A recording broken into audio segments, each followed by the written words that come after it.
Monsieur Serge Tillon, vous êtes ancien chercheur au CNRS.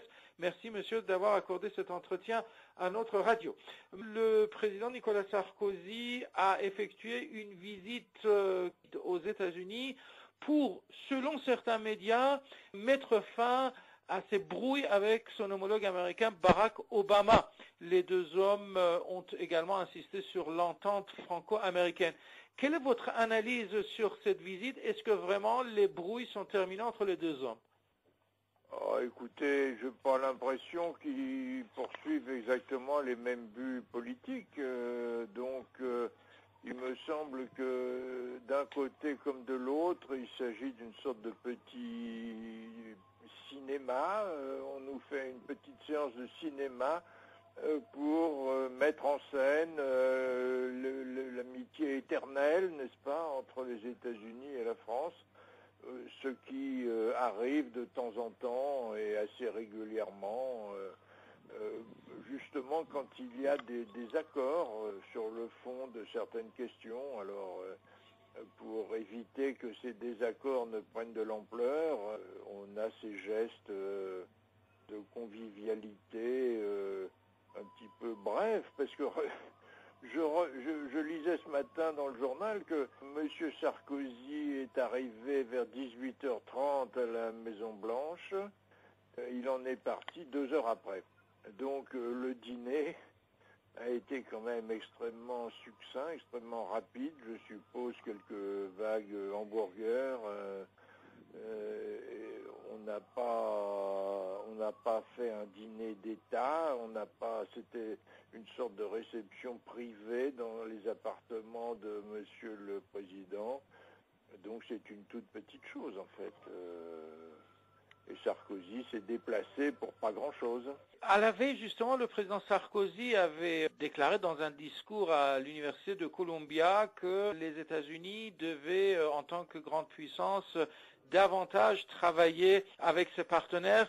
Est-ce que cela veut dire qu'il y a encore toujours des différends entre Paris et Washington? C'est-à-dire que, si vous voulez, le rapport de force militaire, par exemple, puisque c'est là où on voit les choses les plus concrètes, entre le budget militaire américain et le budget militaire français, il doit y avoir un rapport de 1 à 100 peut-être. Donc les Américains ne peuvent pas tenir compte exactement de toutes les analyses, de tous les points de vue de leurs partenaires qui sont quand même, je ne sais pas, il doit y avoir 25 pays qui sont présents en Afghanistan sur les ordres des Américains. Donc il est impossible pour les États-Unis qui mènent une certaine politique de tenir compte absolument dans le détail de tous les desiderata des uns et des autres. Alors justement, ces compensations symboliques sont là pour faire taire les insatisfactions des alliés des États-Unis qui, évidemment, n'ont aucun poids, n'ont aucune capacité financière, économique, militaire, stratégique, nucléaire, pour, disons, entrer dans une véritable négociation d'égal à égal avec les États-Unis. C'est inconcevable, c'est impossible. Dans le système où nous sommes, il y a une superpuissance et tous les autres sont des petits esclaves qui se promènent autour du maître et qui essayent de faire bonne figure, c'est tout.